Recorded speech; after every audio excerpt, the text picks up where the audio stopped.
할렐루야. 10월 1일이 시작됐습니다. 이제 2020년 올 한 해도 마지막 4분기가 시작되었는데요. 오늘은 또 보니까 한국에 우리 추석 한가위가 오늘이라 그러죠. 네, 하나님께서 우리에게 주시는 그 은혜가 또 그 놀라우신 그 복이 한가위 보름달처럼 그렇게 충만하고 풍성하게 이 새벽 제단에 함께 오르시는 기도 용사들 삶 가운데 가정에 넘치시기를 주님의 이름으로 축복합니다. 오늘은 시편 50편 말씀 우리 함께 낭송하시면서 새벽기도 시작합니다. 전능하신 이 여호와 하나님께서 말씀하사 해 돋는 데에서부터 지는 데까지 세상을 부르셨도다. 온전히 아름다운 시온에서 하나님이 빛을 비추셨도다. 우리 하나님이 오사 잠잠하지 아니하시니 그 앞에는 삼키는 불이 있고 그 사방에는 광풍이 불리로다.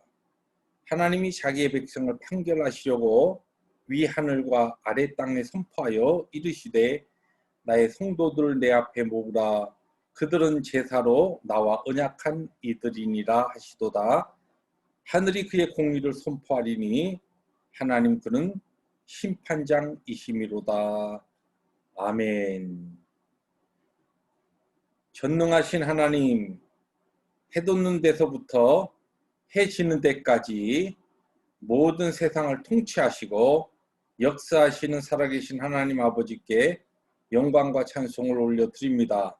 오늘도 말씀과 기도로 하루의 문을 여는 이 복된 자리에 저희들을 불러주셨으니 오늘도 말씀으로 저희들을 가르치시고 기도 가운데 하나님의 귀한 뜻을 발견하는 복된 시간 되게 하여 주시옵소서. 예수님의 이름으로 감사하기도 합니다. 아멘. 오늘은 예레미야서 40장 1절부터 6절의 말씀 우리 함께 교독합니다. 사령관 느부사라단이 예루살렘과 유다의 포로를 바벨론으로 옮기는 중에 예레미야도 잡혀 사슬로 결박되어 가다가 라마에서 풀려난 후에 말씀이 여호와께로부터 예레미야에게 임하니라. 사령관이 예레미야를 불러다가 이르되 너희 하나님 여호와께서 이곳에 이 재난을 선포하시더니 여호와께서 그가 말씀하신 대로 행하셨으니 이는 너희가 여호와께 범죄하고 그의 목소리에 순종하지 아니하였으므로 이제 이루어졌도다. 일이 너희에게 임한 것이니라. 보라 내가 오늘 너희 손에 사슬을 풀어 너를 풀어주노니 만일 네가 나와 함께 바벨론으로 가는 것을 좋게 여기거든 가자. 내가 너를 선대하리라. 만일 나와 함께 바벨론으로 가는 것을 좋지 않게 여기거든 그만두라. 보라 온 땅이 너희 앞에 있나니 네가 좋게 여기는 대로 옳게 여기는 곳으로 갈지니라 하니라. 예레미야가 아직 돌이키기 전에 그가 다시 이르되 너는 바벨론의 왕이 유다 성읍들을 맞도록 세운 사반의 손자 아이감의 아들 그다랴에게로 돌아가서 그와 함께 백성 가운데 살거나 네가 옳게 여기는 곳으로 가거나 할지니라 하고 그 사령관이 그에게 양식과 선물을 주어 보내매 6절 함께 봅니다. 예레미야가 미스바로 가서 아이감의 아들 그다랴에게로 나아가서 그 땅에 남아있는 백성 가운데서 그와 함께 사니라. 아멘.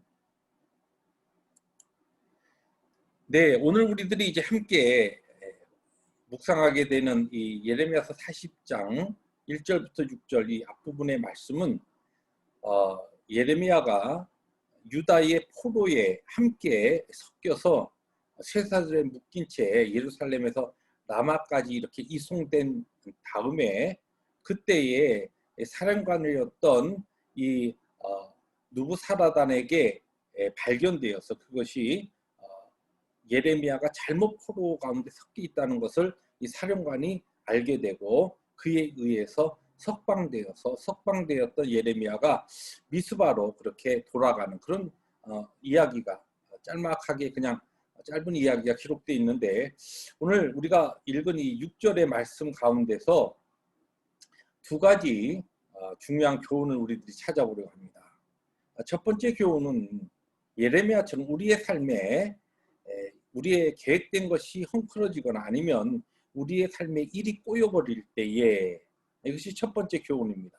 우리의 삶에 그러한 일들이 많이 나타나지요. 그런데 이 예레미야 이 경우를 보면 이 앞선 이 39장에 예루살렘 성이 함락되었을 때에 이 바벨론 왕이었던 느부갓네살에 의해서 이제 예레미야가 석방되고, 그리고 그 사령관이었던 이 느부사라단에게 특별히 명령해서 이 이제 예레미야가 백성들과 함께 이렇게 자유로운 몸으로 살게 그렇게 특별한 대우를 받습니다. 그런데 오늘 말씀에 보니까 1절에 제가 그걸 다시 읽어드리면, 사령관 느부사라단이 예루살렘과 유다의 포로를 바벨론으로 옮기는 중에 예레미야도 잡혀 사슬로 결박되어 가다가 라마에서 풀려난 후에, 그런 말씀이 나옵니다. 그러니까 이게 아마 이제 포로들을 잡아가는 그 과정 속에서 군사들이 잘못해서 이 예레미야도 유다의 포로 가운데 그냥 한 사람으로 그냥 이렇게 잘못 끌려가게 된 것입니다.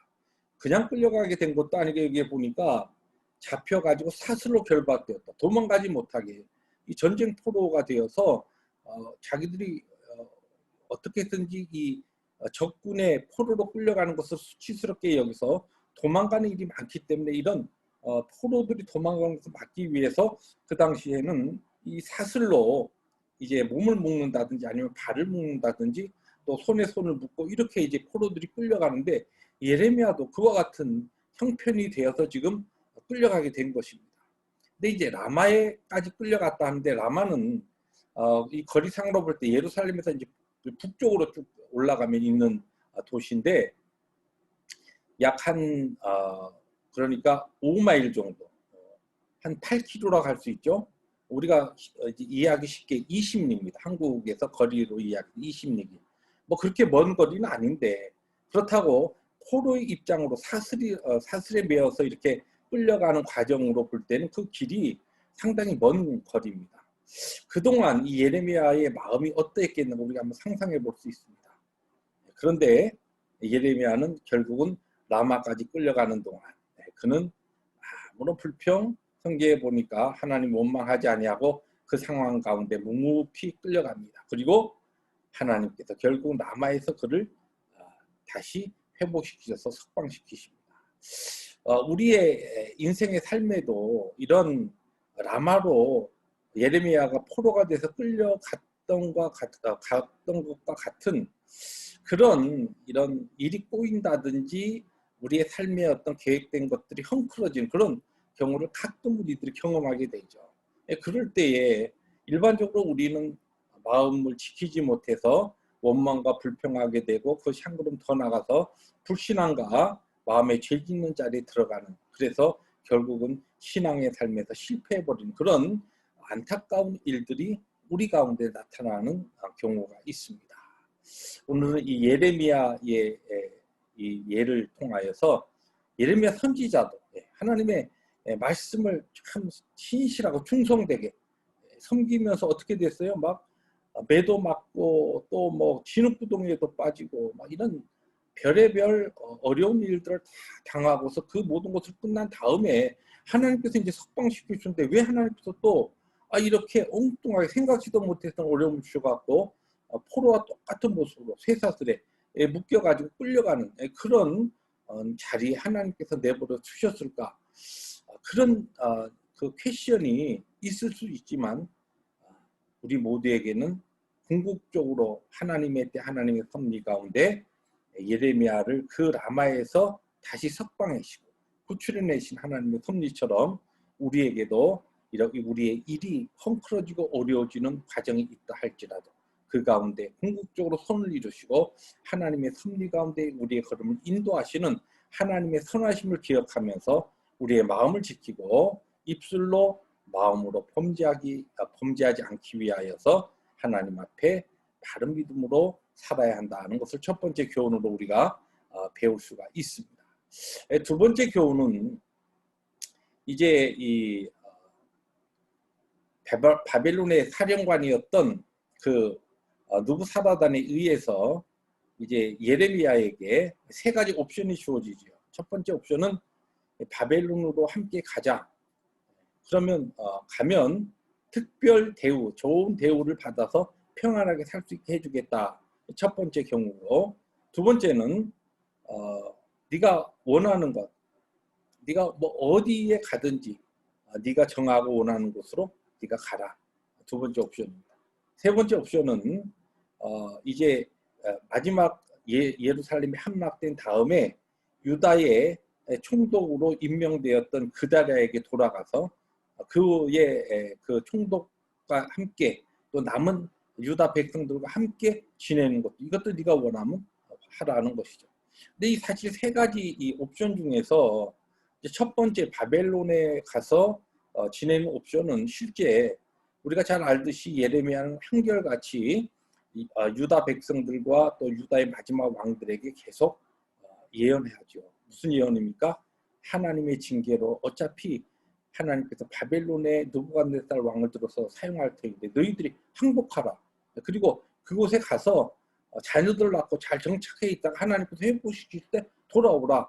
그러니까 바벨론 입장에서 볼 때는 이 예레미야 선지자의 이 예언은 굉장히 그들에게 고마운 것입니다. 대항하지 말고 싸우려고 하지 말고 느부갓네살 왕에게 그냥 항복하고 그리고 하나님의 섭리 가운데 너희들이 순응하라. 왜냐하면 너희들의 범죄로 인하여 하나님께서 허락하시는 바로 그 일정한 기간에 하나님의 징계 기간이다. 근데 이 느부갓네살 왕이나 바벨론 입장에서 볼 때는 이 예레미야의 이 예언이 굉장히 고마운 겁니다. 그러니까 그가 바벨론으로 가면 어떻게 보면 그가 한 것에 의해서 또 그것뿐만 아니라 뒤에 보시면 이제 40장 후반부에 또 계속적으로 쭉 나오는데 오늘 본문에도 등장합니다만 이 사령관 느부사라단의 그 이야기를 들어보면 이 느부갓네살 왕뿐만 아니라 이 사령관 그리고 중요한 그 인물들이 하나님에 대한 어떠한 경외심과 지식이 있었어요. 예. 그러니까 그들이 이 예레미야 선지자를 잘 대우해 줄 겁니다. 근데 그것이 첫 번째 옵션이었고 두 번째 옵션은 이제 하나님의 그 뜻대로 참 힘들게 사역을 하고 이 예루살렘도 함락돼서 유다도 망했어요. 이 선지자 입장에서 볼 땐 지칠 대로 지쳤습니다. 지쳤으니까 이제 조용히 이제 좀 살자. 내 남은 여생을 그냥 조용한 곳에 사람들 없는 곳에 좀 한적한 곳에 가서 내 남은 여생을 살자. 이렇게 할 수도 있죠. 왜냐하면 어떻게 보면 예레미야도 사람이니까 번아웃되고 지쳐 있으니까 탈진돼 있으니까. 그런데 그것도 택하지 아니하고 그는 어디로 갑니까? 그다랴 총독이 있었던 남은 유다 백성들이 있었던 선지자로서 할 일이 있는 것, 사명이 있는 것. 또 미스바는 우리가 잘 알듯이 사무엘 시대에 영적 부흥이 일어난 곳 아닙니까? 하나님이 행하실 그 남은 백성의 영적 부흥을 향하여서 선지자의 입장이 그것이니까 그 사명의 자리로 이 예레미야는 돌아갑니다. 하나님 앞에서 우리가 거할 곳은 어디인가? 오늘 말씀의 제목은 그래서 제가 내가 있어야 할 자리 그렇게 잡아봤습니다. 오늘 하루도 내가 있어야 할 자리는 편안한 자리가 아니라 뭡니까? 사명의 자리입니다. 오늘도 하나님의 부르심 앞에서 편안한 것을 도모하는 것이 아니라 하나님이 나에게 맡기신 사명을 순종하고 감당하는 이 새벽의 기도 용사들 되시기를 주의 이름으로 축복합니다. 기도하십니다. 주님 감사합니다. 오늘은 이 예레미야서 40장 전반부를 통하여 중요한 두 가지 교훈을 함께 나누게 하시니 감사합니다. 우리의 삶에 있어서 우리의 계획이 흥크러지고 일이 꼬일 때에 우리의 마음을 지키게 하시고 입술로 마음으로 하나님 앞에 범죄하지 않도록 우리를 특별히 성령으로 충만하게 붙잡으시고 역사하여 주옵소서. 특별히 오늘 하루도 하나님 우리에게 주신 시간과 기회를 가지고서 내가 편한 자리를 택하는 것이 아니라 사명의 자리, 내가 꼭 있어야 할 그 자리를 선택하고 지키는 이 새벽에 기도 용사들 되게 하여 주시옵소서. 예수님의 이름으로 감사하기도 합니다. 아멘. 오늘도 내가 있어야 할 자리, 사명의 자리에서 하나님께서 맡기신 귀한 일들을 신실하게 감당하시는 새벽의 기도 용사들 되시기를 주의 이름으로 축복합니다. 샬롬.